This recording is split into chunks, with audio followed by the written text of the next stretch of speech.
तो बच्चों last lecture में हमने स्केलर और वेक्टर फॉर्म ग्रेविटेशनल फोर्स के देखे और उसके सम्स भी हमने करे बढ़िया से और अच्छे से समझे।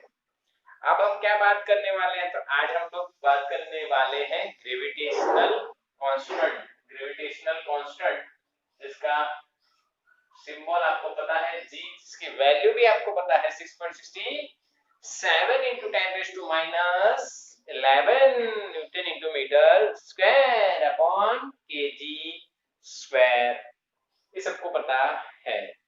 तो हम लोग अभी क्या जानने वाले हैं आज, देखो इसकी वैल्यू ये आई, ये निकाली कैसे गई। तो एक हेनरी कैवेंडिश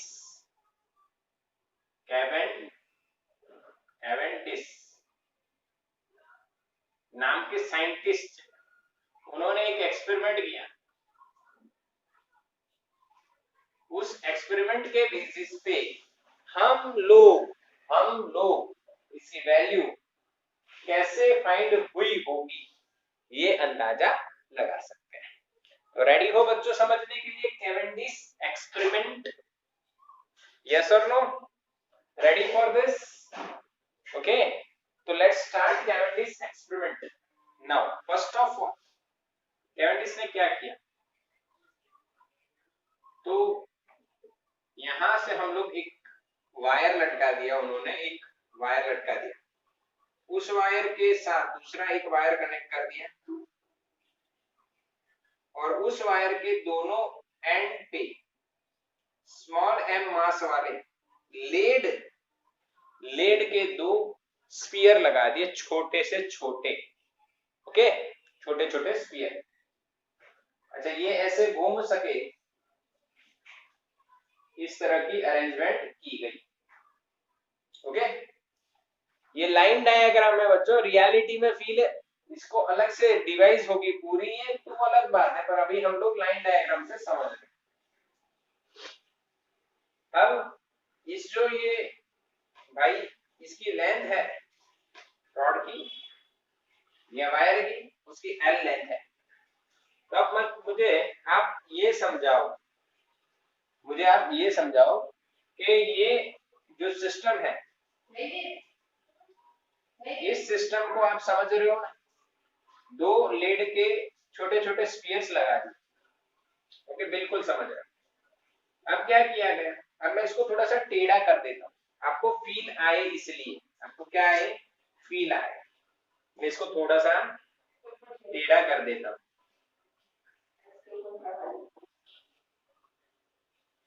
आपको फील आए यहाँ पे।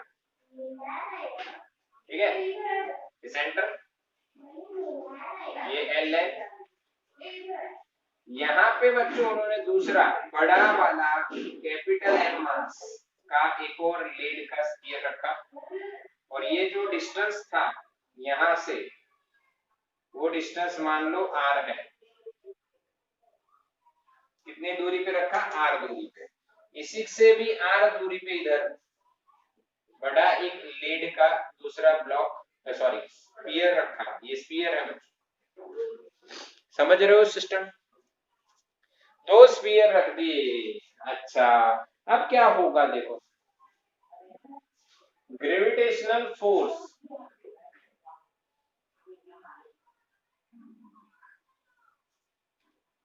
Between m and small m, F is equals to gmm over r square। समझ में आया? इन दोनों के बीच में ग्रेविटेशनल फोर्स कितना लगेगा, gmm over r square। इन दोनों के बीच में कितना लगेगा, gmm over r square। बोलो समझ में आया बच्चों?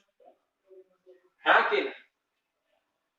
ये इसको इधर खींचेगा, F फोर्स से अट्रैक्शन होगा, ये छोटे वाले स्फीयर को बड़ा वाला खींचेगा, उतने ही force, same force, opposite direction, non collinear. तो बताओ यहाँ पे क्या बन रहा है, इनके बीच की डिस्टेंस है L, ये F इधर, ये F इधर, बड़ा वाला छोटे वाले को इधर खींचेगा, ये बड़ा वाला छोटे वाले का इधर खींचेगा, दोनों equal magnitude, opposite direction and non collinear. तो यहाँ पे बन जाएगी बच्चों कपल। यस, कपल फोर्सेस बन गए ये। तो इस कपल के कारण टॉर्क जनरेट होगा। क्या जनरेट होगा? टॉर्क जनरेट होगा। और वो टॉर्क मैं लिखता हूं force into perpendicular distance between the force, please. F और एफ के बीच में कितना डिस्टेंस है बच्चों? जितना इस वायर की लेंथ है, एफ। तो यहाँ पे आ गया एफ एल, तो we will get G M M upon R square into L. This is the torque. अब ये टॉर्क के कारण ये वायर ऐसे ट्विस्ट होगा, ट्विस्ट होगा, हाँ के ना? देखो टॉर्क ऐसे लगा तो ये ऐसे घूमेगा। ओके, ठीक है, ध्यान से समझना है, ध्यान से समझना है, ठीक है। ओके, समझ में आया? ये घूमेगा, घूमेगा। तो यहाँ पे कितने एंगल घूमा? सपोज कर लो थीटा एंगल घूमा। कितने? थीटा एंगल घूमा। अभी एंगल कैसे निकाला होगा ये भी बता देता हूँ। यहाँ पे एक मिरर रख देते हैं, यहाँ पे एक लेजर रखा है भाई। इस लेजर की लाइट इधर आई, रिफ्लेक्ट होके यहाँ पे एक स्केल है बच्चों, उस स्केल पे गई। समझ में आ रही है कि नहीं बात? एक लेजर से लाइट यहाँ से गई, रिफ्लेक्ट होके यहाँ पे आई। जैसे ये थीटा एंगल घूमेगा, ये यहाँ से यहाँ आ जाएगा, ये थीटा, ये आर्क, और ये डिस्टेंस तो पता होगा ना, ये रेडियस। तो थीटा मिल जाएगा आर्क अपॉन रेडियस, हाँ के ना? हाँ के ना? यस और नो? ये डिस्टेंस जो होगा ये हो गया रेडियस, रेडियस यहाँ पे गया, ये क्या हो गया बच्चों? आर्क। तो angle is equal to arc upon radius. तो आपको एंगल मिल जाएगा, कितना एंगल ट्विस्ट हुआ, कितना एंगल ट्विस्ट हुआ, ये आपको मिल गया। अब देखो यहाँ पे जो ये वायर है, ये ऐसा वायर लगाया गया कि जिसके पास रिस्टोरिंग प्रॉपर्टी हो। कौन सी प्रॉपर्टी हो? रिस्टोरिंग। रिस्टोरिंग प्रॉपर्टी का मतलब ये होता है, जैसे मैं अपने कान पे फोर्स लगा के इसको एक एंगल पे चेंज कर देता हूं, अगर मैं छोड़ देता हूं तो ये अपनी ओरिजिनल पोजीशन रिस्टोर करता है। इलास्टिक प्रॉपर्टी भी इसे आप बोलते हो। उसी तरह से जैसे थीटा एंगल पे घुमा तो इसमें रिस्टोर करने का एक और टॉर्क जनरेट हो गया। यस, स्प्रिंग का भी एग्जांपल इसमें ले सकते हो आप। तो मैं यहाँ पे लिखता हूं बच्चों restoring torque. That restoring torque is proportional to angle of twist. Restoring torque is proportional to angle of twist. क्यों? जितना घूमेगा उतना ही वापस जाने का टॉर्क जनरेट होना चाहिए। अगर उतना नहीं हुआ तो सिस्टम गलत अरेंजमेंट हुई है। यानी मैंने मान लो मेरे कान को मैंने 60 डिग्री ट्विस्ट किया, तो इसमें छोड़ने के बाद इसका रिस्टोरिंग टॉर्क कितना होना चाहिए? 60 डिग्री के हिसाब से होना चाहिए, तभी कान वहीं की वहीं जाएगा, नहीं तो और कहीं चला जाएगा। तो restoring torque is proportional to theta. अब यहाँ पे आप कांस्टेंट लेके आओगे, that is K. Equation number 2, equation number 1। K क्या है? Torsional constant. क्या बोलते हैं उसको? Torsional constant. एक कांस्टेंट है torsional constant due to elastic property, restoring property के कारण जो कांस्टेंट होता है वो कितना टॉर्क जनरेट कर पाएगा। यानी ये अपने, अगर आप समझो मेरे हिसाब से, तो स्प्रिंग बच्चों आपकी एक तो पेन में लगती है, एक गाड़ी के जंपर में लगती है। तो जो गाड़ी के जंपर वाली स्प्रिंग है उसका कांस्टेंट अलग होगा, और पेन वाली है उसका कांस्टेंट अलग होगा। इसी तरह से यहाँ पे हर वायर जो रिस्टोर हो रहा है उसका अपना कांस्टेंट होगा, जिसको हम टॉर्जनल कांस्टेंट बोलते हैं। उसका यूनिट होगा न्यूटन मीटर अपॉन रेडियन और जूल अपॉन रेडियन। क्योंकि टॉर्क का यूनिट जूल, एंगल का रेडियन, तो के बराबर क्या लिखोगे? Joule upon radian. हाँ, समझ में आया? और आप इसको बोल भी सकते हो, डिफाइन भी कर सकते हो। के को को डिफाइन कैसे करोगे? Restoring torque per unit twist, restoring torque per unit twist, नीचे एंगल है ऊपर टॉर्क है, तो restoring torque per unit twist is known as torsional constant. पक्का? अब मैं यहां लिखता हूं from equation number 1 and 2 you can say both are equal. दोनों इक्वल होने चाहिए कि डिफरेंट होने चाहिए? बताइए। दोनों इक्वल होने चाहिए, डिफरेंट होने चाहिए फॉर परफेक्ट डिवाइस। अगर ये परफेक्ट है तो दोनों कैसे होने चाहिए? दोनों कैसे होने चाहिए? इक्वल होने चाहिए। Yes yes. तो मैं लिख सकता हूं टाउ बराबर टाउ डैश। टाउ की वैल्यू बच्चों GMM L over R square is equal to K theta. हमें G निकालना है तो R स्क्वायर ऊपर आ गया, K थीटा अपॉन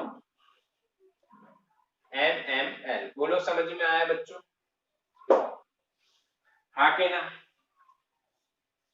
इसमें R ये दूरी है, K टॉर्जनल कांस्टेंट है, थीटा इज द एंगल है, M इनके मास है और L ये लेंथ। ये सारी वैल्यू अगर आप निकाल लो तो आप इस एक्सपेरिमेंट को बार बार दोहराओगे तो you will find the average value of G।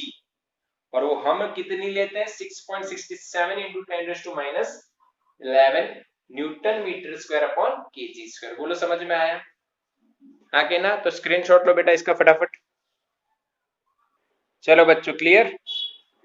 हाँ, तो आपको बिल्कुल पक्का हो गया कि हमने क्या किया।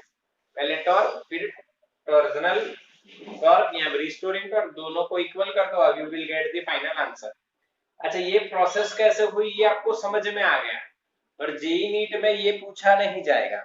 पर ये कंसेप्ट आपको बिल्कुल यहाँ पे देखना है। यहाँ पे दो क्या रख रहे हैं? फोर्स कपल बना, उससे घुमा, टॉर्क लगा, टॉर्क लगने से घुमा और ऊपर रिस्टोरिंग टॉर्क उतना ही के थीटा वाला जनरेट होना चाहिए। खास आपको ध्यान रखना है, ठीक है? एमएलटी वगैरह आ जाए नीट में, भाई टॉर्सनल कांस्टेंट का एमएलटी क्या है, ये सारी बातें आपको ध्यान में रखनी है।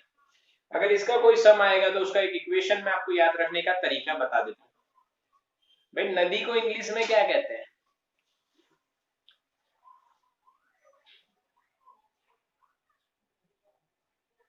रिवर। R for river. अच्छा, रिवर के कितने किनारे होते हैं? रिवर के कितने किनारे होते हैं? दो ना? ये रिवर जा रही है तो एक इधर होगा एक इधर होगा, दो किनारे होते हैं। किनारों को गुजराती में क्या बोलते हैं? किसी को पता है? किनारे को इंग्लिश में क्या बोलते हैं? मैं रिप्लाई करता हूँ मुस्तफा, रुक जा अभी, पहले शॉर्टकट खत्म होने दे, रिप्लाई करता हूँ बच्चे। किनारे को इंग्लिश में क्या बोलते हैं? काठे। हाँ, काठा, यस, ऐसा कुछ बोलते हैं। नदी नो काठो। अच्छा, अब मुझे बताओ, जो रेंगते हैं, रेंगते हैं ऐसे जानवरों को क्या कहते हैं? रेंगते हैं, सांप है, रेंग के चलते हैं। बायोलॉजी वालों को पता होगा ना?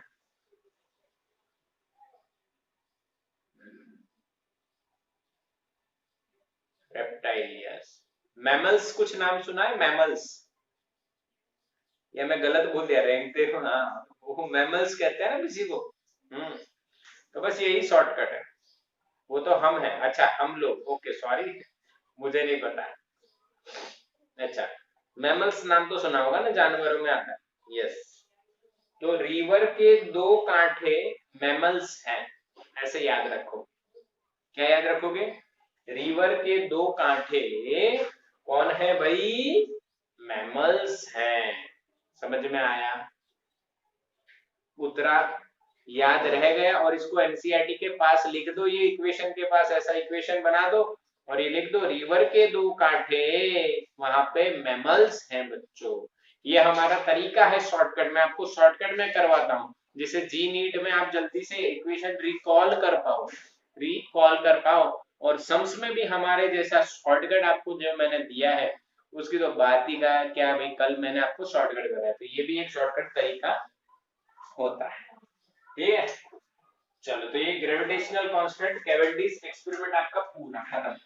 इक्वेशन कैसे आया वो भी देखा, और क्या इसके क्वेश्चन हो सकते हैं वो भी आपको बताया गया, ठीक। अब मुझे ये बताओ,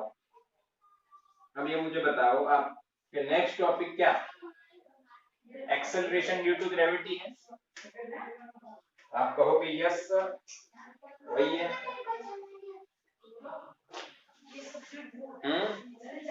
चलो ठीक, चलो देखते हैं। अब हम लोग एक्सेलरेशन में ऐड हो रहे हैं, एंटर हो रहे हैं। एक्सेलरेशन ड्यू टू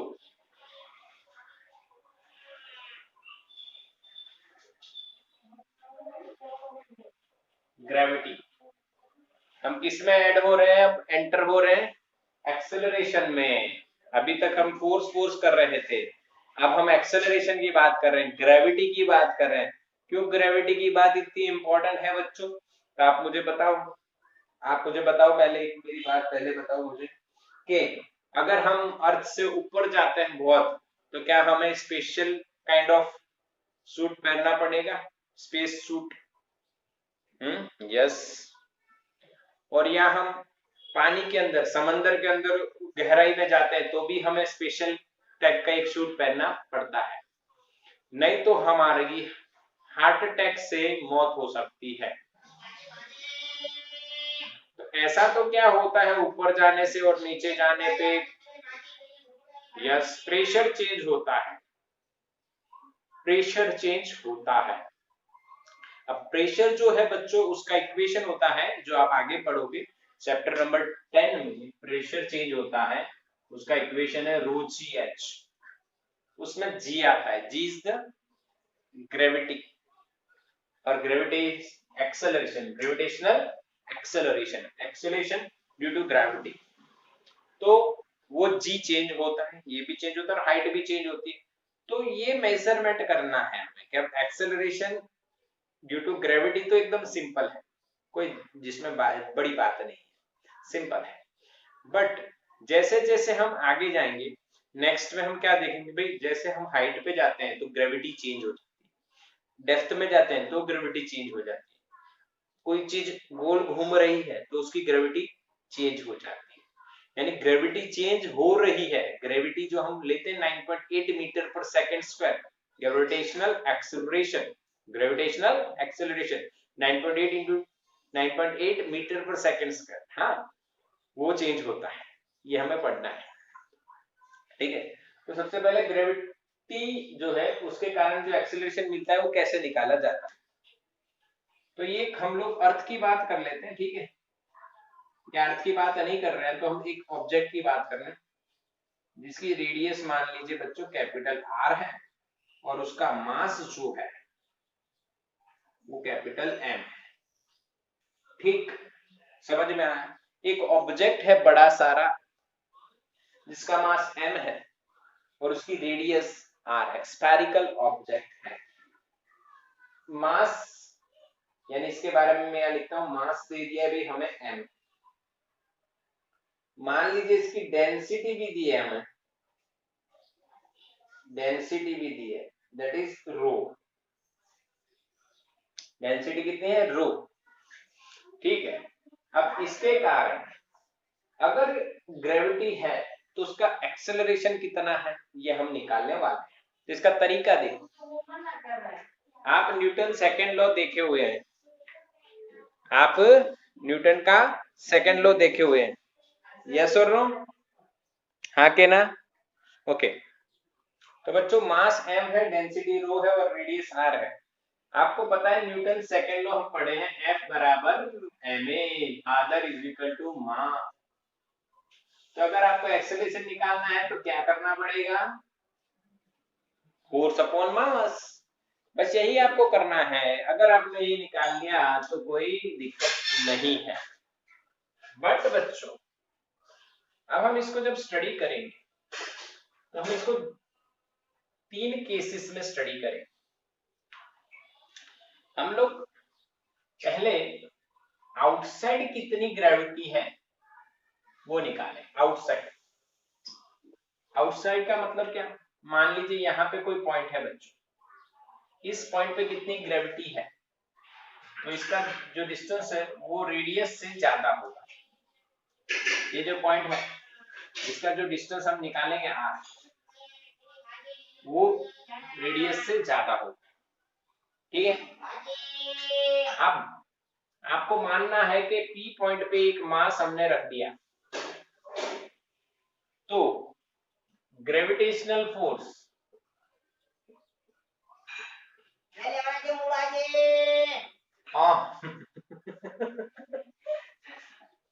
भाई मूड़ा लेना है, नहीं लेवा नहीं लेवा भाई तुमको किसी को लेना है मूड़ा, यस और नो, लेना है क्या? ठीक है, नहीं लेना। Gravitational force on small m by capital M, you can write F is equals to gmm over r square. This is the equation of gravitational force. अब gravitational acceleration provided by this capital M mass is g is equals to force upon small m, and we will get this answer gm upon r square. क्या बच्चों समझ में आया कि नहीं? तो gravity के कारण जो एक्सेलरेशन मिलता है उसका इक्वेशन क्या रहेगा मेरे बच्चों? gm upon r square. m कौन है?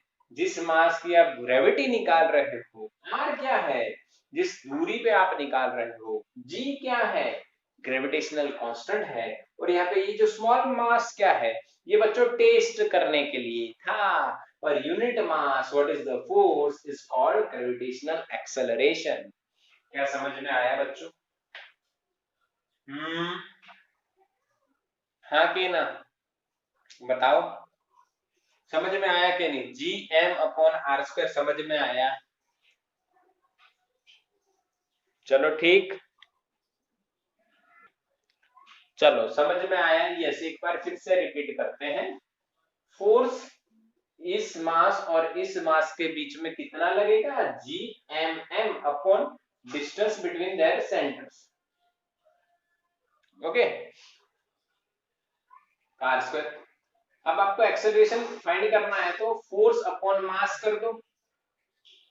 ठीक है, किसका एक्सेलरेशन फाइंड कर रहे हो? स्मॉल एम मास का। तो इसका एक्सेलरेशन अगर आप फाइंड कर रहे हो, इस पे कितना एक्सेलरेशन लग रहा है इस साइड, तो आपको इसका एक्सेलरेशन निकालना है तो फोर्स अपॉन इसका ही मास करना पड़ेगा ना। हाँ कि ना? पक्का? बिल्कुल बिल्कुल बिल्कुल समझ में आ गया। क्लियर ना? Yes yes. तो अब आपको जीएम अपॉन आर स्क्वायर से कोई दिक्कत नहीं होगी। एक बात यहाँ पे आप नोट करोगे कि gravity is proportional to 1 upon R square. Gravity is proportional to 1 upon R square. हाँ, यानी हाइट जैसे बढ़ेगी आउटसाइड, आप जैसे ऊपर जाते जाओगे ग्रेविटी घटती जाएगी। Case two at surface r is equals to capital R at surface r is equals to capital R at surface r is equals to capital R। तो g क्या होगा? gm upon r square. gm upon r square zero नहीं होगा भाई। कैसे zero होगा? Surface पे gravity होगी कि नहीं होगी? डिस्टेंस कहां से लेना है? सेंटर से। सेंटर पे जीरो होगी क्योंकि सेंटर पे डिस्टेंस जीरो हो जाएगा। Yes yes. केस 3 अब कहाँ की बात करेंगे भाई? इनसाइड। इनसाइड जो आर है वो कैपिटल आर से कम होगा। अब इनसाइड की क्यों बात कर रहे हैं? तो भाई जैसे कि आपको पता है सुरंग वगैरह बनाते हैं, सुरंग वगैरह बना रहे हैं, तो सुरंग बनाते टाइम अंदर जा रहे हैं, अंदर मशीन वगैरह से इंसान भी जाते होंगे ना, तो उनपे ग्रेविटी लगती होगी ना, वो ग्रेविटी कम हो जाती है या ज्यादा होती है, हमें देखना है। चलो ठीक, चलो ठीक, स्टार्ट करें। इतना समझ में आया कि नहीं? पहले मुझे इतना बताओ, आपको इतना समझ में आया ना ये दोनों? यस, बिल्कुल।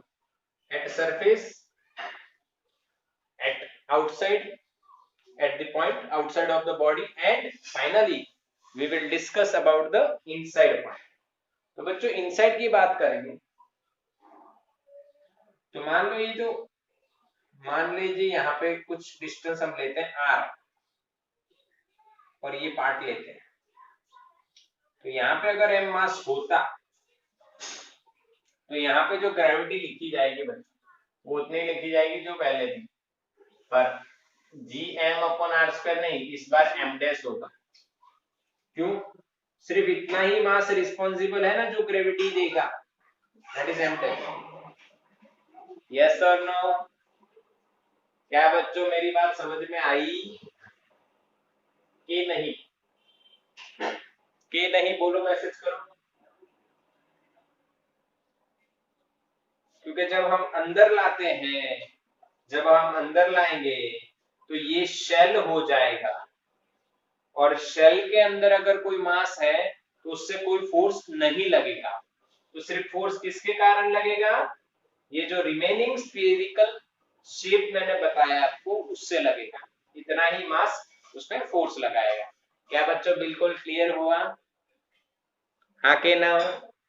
मैसेज कीजिए। gm'/r², बाहर था तो टोटल मास है, अंदर है तो जितना दूरी के हिसाब से, जो रेडियस के हिसाब से जितना स्फीयर बनता है उसी स्फीयर से इस पे फोर्स लगेगा। अच्छा, अब m' कैसे निकालेंगे? तो डेंसिटी इनटू वॉल्यूम। डेंसिटी कितनी? 4/3 pi, sorry density is rho but volume 4/3 pi r cube. ये यहाँ पे रखेंगे, we will get g upon small r²। m dash की वैल्यू यहाँ पे रखेंगे रो 4/3 पाई r क्यूब, ये r², यहाँ पे एक r बच जाएगा, तो 4/3 क्या बचेगा बच्चों? 4/3 gr pi rho। This is the gravity inside. ये भी चलेगा, ये 2 नंबर, ये 3 नंबर और ये 4 नंबर, ये सारे इक्वेशन चलेंगे। बोलो समझ में आया मैंने क्या किया? m डैश इतने से पार्ट का मास कितना, तो density into volume, density is rho, volume is 4/3 pi r cube, मैंने स्फेरिकल माना। सॉल्व करेंगे तो नीचे r² ऊपर r क्यूब है तो ऊपर एक r बचेगा, हमें फाइनली ये आंसर मिल जाएगा। बोलो कोई डाउट किसी को? नहीं ना? नहीं ना कि सही ना? ये कैसे आया, समझ में आया ना? Mass is equal to density into volume, इतने पार्ट का वॉल्यूम कितना? 4/3 पाई r क्यूब रखा, r क्यूब और r² तो r हमें मिलेगा, तो this will be the final answer. अच्छा, तो अब दिमाग में आपको सारे आंसर्स हिसाब से बिठाने रहेंगे। हाँ, आपको ये क्वेश्चन होगा कि सर ये इसका पार्ट का क्यों फोर्स 0 होता है, वो भी डिस्कस करते हैं, उसके लिए भी एक छोटा सा पॉइंट ले लेंगे। पर अभी ये समझो, आउटसाइड हो या इनसाइड हो, equation is same, gm/r², gm/r²। m is the mass जिसके कारण आप ग्रेविटी फाइंड कर रहे हो, और स्मॉल m क्या है? जिसपे ग्रेविटी लग रही है, जिसको एक्सेलरेशन मिल रहा है। ठीक है, ये आ गया, याद रहेगा बच्चों? हाँ के ना बोलो, यस और नो? एक बार सब लोग मेरे साथ रिपीट करेंगे, gm/r²। बोलो, सब लोग बोलना है सबको। gm/r² is the gravitational acceleration. ठीक है। अब आप देखोगे यहाँ मास घटता है तो यहाँ पे भी ग्रेविटी घट जाती है, यहाँ पे डिस्टेंस बढ़ता है आउटसाइड तो भी ग्रेविटी घट जाती है, यानी आप ऊपर जाओ या अंदर आओ ग्रेविटी घटती है। तो सरफेस पे कितनी रहेगी? मैक्सिमम। आगे और प्रूव करेंगे ये क्यों घट रही है, क्यों घट रही है, सारा प्रूव होगा, चिंता मत। पर सरफेस पे क्या होती है? मैक्सिमम। मैक्सिमम ग्रेविटी कोई भी प्लेनेट हो, अर्थ हो, उसके सरफेस पे होगी। जैसे आप ऊपर जाओगे डिक्रीज होगी, जैसे आप अंदर आओगे मास भी डिक्रीज होगा और आर भी छोटा होगा ना, पर मास इतना ज्यादा डिक्रीज होता है इसीलिए यहाँ पे भी डिक्रीज होती है, वो हम आगे देखने वाले, सो डोंट वरी अभी इसके बारे में। अच्छा, अब ये एक इक्वेशन इसका भी यूज होता है कहीं ना कहीं एमसीक्यू में, तो इसका भी क्या मिलेगा आपको? शॉर्टकट। ठीक है, शॉर्टकट चाहिए कि याद रह जाएगा? बोलो, शॉर्टकट चाहिए कि याद रह जाएगा? ये वाला इक्वेशन ये तो याद रह गया, G M upon R square, G M upon R square, G M upon R square. इसका शॉर्टकट बताते हैं, ठीक है? आप वही समझ गए होगे कि कई बच्चे ऐसा अंदाजा तो लगा लिया होगा क्योंकि सर ने देखो क्या किया है, 4/3 आगे लिखा, चलो ये तो हमें समझ में आ गया, पर सर ने जी रो पाई आर की जगह कुछ अरेंजमेंट अलग कर दिया, इसका ध्यान गया था किसी पे? चलो मैसेज करो, इसका ध्यान गया किसी पे? किसी का? यस, देव का ध्यान गया था कि हाँ सर, हुसैन का, सबका यस, कि सर ने ये को उल्टा पुल्टा क्यों लिखा है, 4/3 आगे लाए वो तो समझ में आ गया, पर ये जी के बाद रो था तो रो को लास्ट में लिख दिया। ठीक है। अब यानी आप अपने हिसाब से किस शॉर्टकट बनाओगे, क्योंकि मैंने आपको सिखाया है कि ऐसे शॉर्टकट बनाने, ये मैंने एक बनाया हुआ है। हाँ, दो है, एक और दो दोनों, जैसे कि अभी कोरोना के हिसाब से बनाया हुआ है, तो हाँ वही वही जी आर यानी घर, पाई यानी पे, रो यानी रहो, घर पे रहो, क्या है शॉर्टकट? कोरोना के हिसाब से इसका शॉर्टकट क्या बनाया हुआ है? घर पे रहो। ठीक है, 4/3 घर पे रहो, 24/7 नहीं, 4/3 घर पे रहो। अच्छा, अब आप सोचोगे सर अभी तो कोरोना तो अभी है, अगर कोरोना नहीं था तो उससे पहले क्या बनाते होगे, ऐसा सोचा किसी ने? ये कोरोना का मेरा शॉर्टकट आपको मैंने बताया, कई बच्चों ने भी सोचा, पर एक और मैं आपको बताता हूँ कि जो आज के हिसाब से नहीं, पहले मैं बनाता था भाई कि भाई बच्चे जो पुराने हैं उनको मैंने क्या याद रखवाया, तो उसके दिए हैं जी आर यानी गोरी, पायरो यानी पारो, उसके लिए क्या है भाई? गोरी पारो, क्या याद रख सकते हो? जी आर यानी गोरी, पारो, ये पुराना शॉर्टकट, और आज का लेटेस्ट कौन सा है? घर पे रहो। ओके, क्लियर है? बिल्कुल। तो इसका स्क्रीनशॉट तो आपने ले लिया होगा ना, या नहीं लिया है तो ले लो फटाफट। चलो हम आगे बढ़ते हैं, एक और छोटी सी चर्चा कर लेते हैं, 5 मिनट लगेंगे हमें, 10 मिनट। ओके, चलो हो गया स्क्रीनशॉट?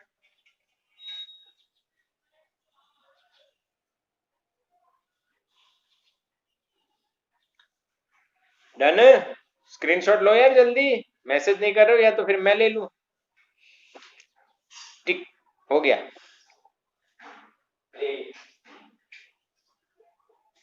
अब एक और बात हम थोड़ी सी देखते हैं, हमें पता होनी चाहिए कि हाँ भाई ऐसा हो रहा है, इसीलिए हमें ये करना चाहिए। देखो, हम लोग स्फेरिकल शेल का एक केस देखते हैं। क्या देखते हैं? स्फेरिकल शेल, स्फेरिकल शेल की बात हम करते हैं, उसमें हम दो केस देखेंगे, पहला और दूसरा, दो केस देखेंगे, एक आउटसाइड और दूसरा इनसाइड। अब ये क्या केस है ये समझाता हूं, देखो मान लो ये बड़ा सा शेल है, ठीक है, और यहाँ पे एक छोटा सा मास है। तो ये शेल है, यहाँ पे कुछ मास नहीं है शेल पे, यहाँ पे सब जगह मास है। तो इस पे जो ग्रेविटेशनल फोर्स लगेगा, मान लो ये 1 नंबर पॉइंट, तो किस साइड बताना है? ये इसका सेंटर है, क्योंकि इसका हर पार्टिकल इसको खींचता होगा ना, तो इसका फोर्स कहाँ बताएंगे? तो आप बता सकते हो, मैसेज करो। चलो, कई लोगों को पता चल गया है कि कहाँ लगाएंगे, क्यों लगाते हैं, क्यों वो डायरेक्शन बताते हैं वो नहीं पता होगा, पर हाँ ऐसा बताएंगे, यहाँ sir towards the centre. Yes और नो? यस और नो? यस, सब बोल रहे हैं टुवर्ड्स द सेंटर। यानी ये मास मान लो टोटल m है, तो इसका उसके ऊपर जो स्मॉल मास है, इस पे ग्रेविटी किधर लगेगी? Towards the centre. अब एक क्वेश्चन ये आता है, क्यों ऐसा बताया जाता है कि टुवर्ड्स द सेंटर क्यों होता है? चलो वो देखते हैं, समझते हैं। चलो बच्चों, सबको पता है कि इस मास पे इस सेल के कारण सेंटर की ओर फोर्स लगेगा, पर इसका लॉजिक बताया जाए। देखो, यहाँ पे मैं एक पार्टिकल ले लूं 2 और एग्जैक्टली ऑपोजिट यहाँ पे पार्टिकल नंबर 3, तो ये इसका सेल का पार्टिकल, ये भी सेल का पार्टिकल, सेम मास है दोनों में। ये इसको इधर खींचेगा F12 से, ये इसको इधर खींचेगा F13 से, ठीक, ये दोनों एंगल सेम हो जाएंगे, तो इसका ये कंपोनेंट हो जाएगा, इसका भी ये कंपोनेंट इधर ही आएगा, और इसका यहाँ पे कंपोनेंट इधर रहेगा, और ये वाला कंपोनेंट इधर। ये हो जाएगा F12 sin थीटा, ये हो जाएगा F13 sin थीटा, और यहाँ पे F12 cos थीटा, और ये F13 cos थीटा। क्या बच्चों समझ में आ रहा है?